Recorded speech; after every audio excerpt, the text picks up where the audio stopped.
what's going on? Welcome to episode 6 of Collecting 101. And today we're going to talk about Carnival Glass. Now I'm going to address the history, popular patterns, shapes, and colors, and also the values you can look for in your Carnival Glass. So let's start off today with history.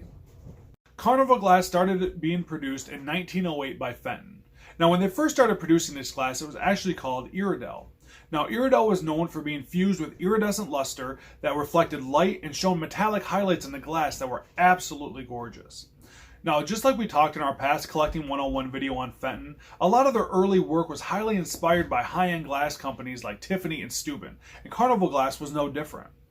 Now, the Carnival Glass grew in popularity from the 1910s all the way into the early 1920s, spawning other companies like Dugan, Northwood, Millersburg, and Imperial to start producing their own style of Carnival Glass.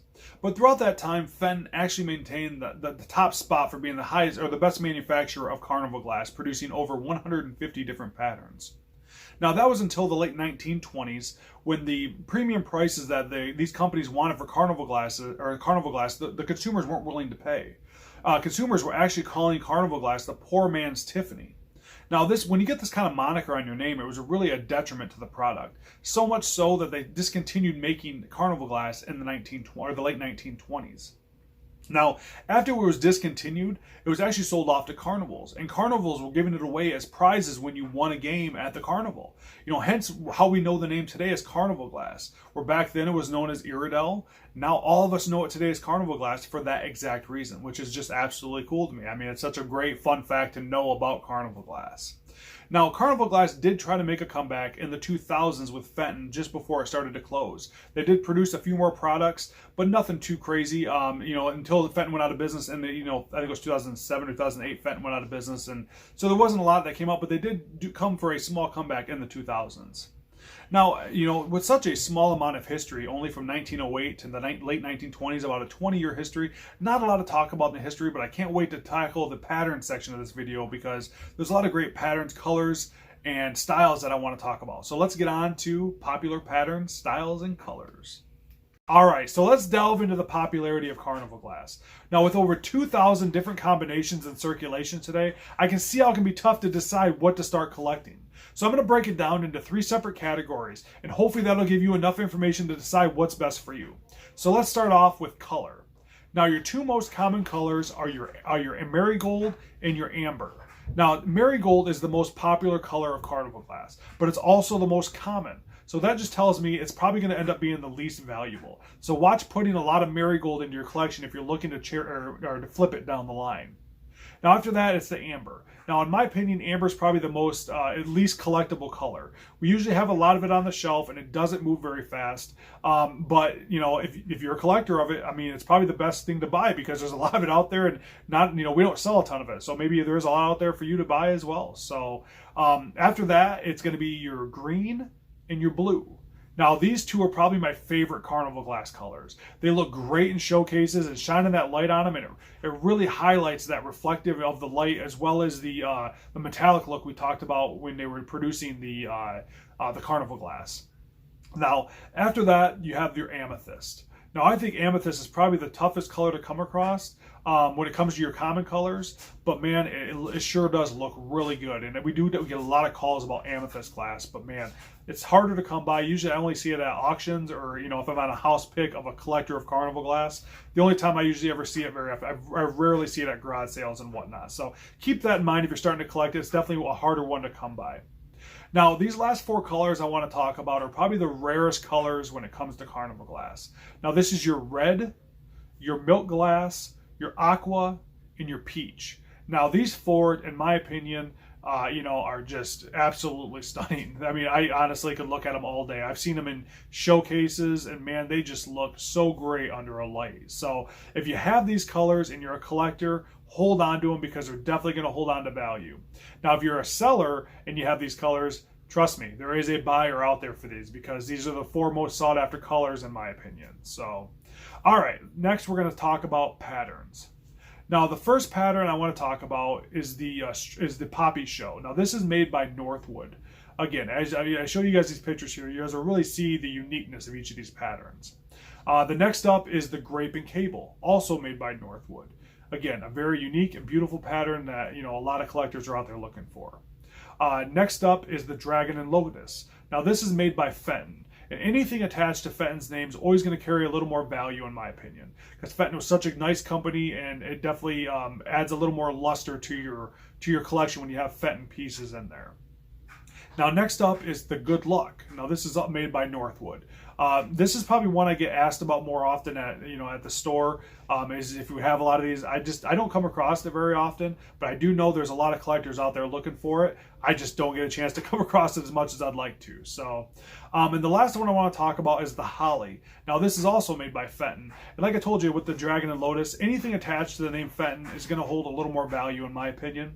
So you definitely want to be out there looking for it. If you have it, hold on to it. And it's a good thing to add to your collection as well, because I do think it holds value throughout the years.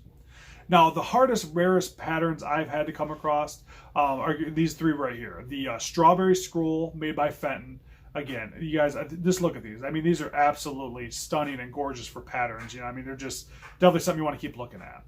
Next up is the Farmyard. Now, this is made by Dugan, and we didn't really get the chance to talk about them too much, but man, these guys did produce a really nice product.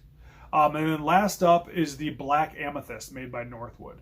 Now, this is by far the thing I get asked about most often is Black Amethyst. I think it's just different because most people try to collect bright, shiny colors, and the amethyst is that black color that people try to be different on, but man, it sure looks good when you have a large collection of it together. So, again, if you have a lot of it, trust me, you'll enjoy it in your collection, or there'll definitely be buyers out there trying to get it from you. So, all right. Last up I want to talk about is the shapes. Now this is probably the least important part of a collection, in my opinion, because I think most people are looking for colors and patterns. So I'm not going to touch too much on shapes, but I do want to run across what shapes you're going to you're going to be out there looking for. So first we're going to start off with vases, and then you have plates, bowls, pitchers, ashtrays, tumblers, and sculptures. Now that pretty much touches base on every kind of shape you're going to run across. I mean, and some of them are really nice, and trust me, they're out there, they're really cool, but it's just the collectors are more looking for the pattern and the color.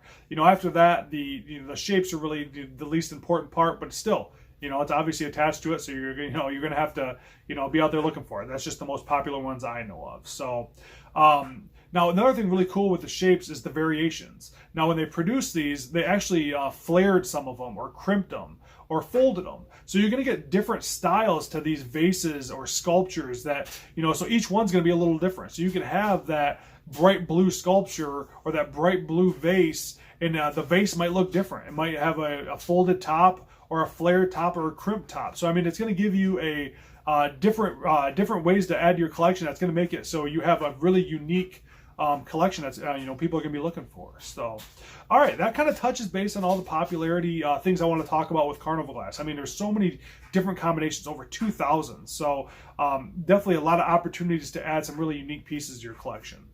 All right, so let's now go on to value. All right, so the last thing I want to talk about today is value.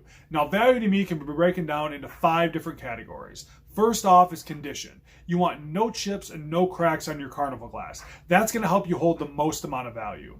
Next up is age. Now, age with Carnival Glass is so tough because most manufacturers didn't mark the bottom of their glass. So it makes it really tough to determine when it was made. So most of the time I base mine off of shape, color, and pattern to help decide when it was produced. Now, people are most looking for the stuff made before 1940, so keep that in mind. Now, after that, you're looking at shape. Now, these are the 3 highest selling shapes that we usually come across. It's your bowls, your platters, and your plates. So keep that in mind when you're out looking for it, because these are our 3 highest sellers. It is not the only highest sellers, guys. There's vases out there that sell high. There's, tumblers that sell high, but these are just the ones we sell the most of. So definitely one I wanted to let you guys know about. The next up is the 3 highest selling colors for us. Now, we sell black, red, and green very well. So the black amethyst, the cherry red, and the ice green. Again, 3 super popular colors. A lot of people collect it because they look so well when you get some light on them. So again, those ones to me hold the most value. So keep that in mind as well. Now, past that, I really want to touch base on this as well, because there's multiple companies that still produce Carnival glass into the 21st century. I mean, just because Fenton ended in the late 20s, like I talked about in the history section, there's definitely other companies that produce Carnival glass past that and, past then. So keep that in mind, that there's such a large quantity of this out there that determining value on these guys is very tough. So like I'm going to tell you, and I've told you in past videos, always go by your eBay listings.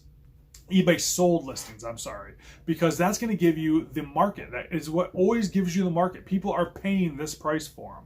So always use that as your marker to find out what is a good price to pay for your Carnival glass. Now I'm going to pop up, some of the highest eBay listings I've seen sold for Carnival glass, just because I like showing you guys the crazy numbers out there that some of these guys can get for Carnival glass. But most of the time, guys, you're going to be able to get your stuff for, a couple bucks to 20 to 30 bucks for Carnival glass. I mean, those are your most common pieces. I mean, the rare stuff, you're going to be paying, $75 to $150. Yes, you can pay a lot more for that for some pieces that are super, super rare, but I did want to give you a base of, what, most likely you're going to pay in the, 5 to 20 bucks for your most common pieces. So don't get too scared with these crazy prices I'm putting out there, but I do like showing you guys some of the crazy stuff that's out there nowadays. So, all right, guys. That's all I got to say on Carnival glass. I mean, if I go further on this, I could break it down by certain companies if you guys really want me to, but that's just really the umbrella of Carnival glass. I mean, very beautiful pieces of glass that I hope you guys got some information on and maybe should, get you guys into starting a collection for. So thank you guys so much for watching. If you guys want to give this video a thumbs up, comment below your ideas with Carnival glass. Do you guys collect it? Do you guys want to start collecting it? Do you know anybody that collects it? What kind of patterns do you have? What kind of colors do you have out there? So, let me know in the comment section. I'm always love interacting with you guys. So, keep them coming down there. And of course, last but not least, subscribe to the channel. I mean, we got an auction coming up. Auction comes up this Saturday, actually. We got Collecting 101 videos coming out every Tuesday. Tons of new content coming out for you guys. So, and stay tuned for episode 7 when next week we delve into the world of stamps. Thank you guys all so much for watching. And when you guys start collecting, it's always about your memories over money. See you guys later.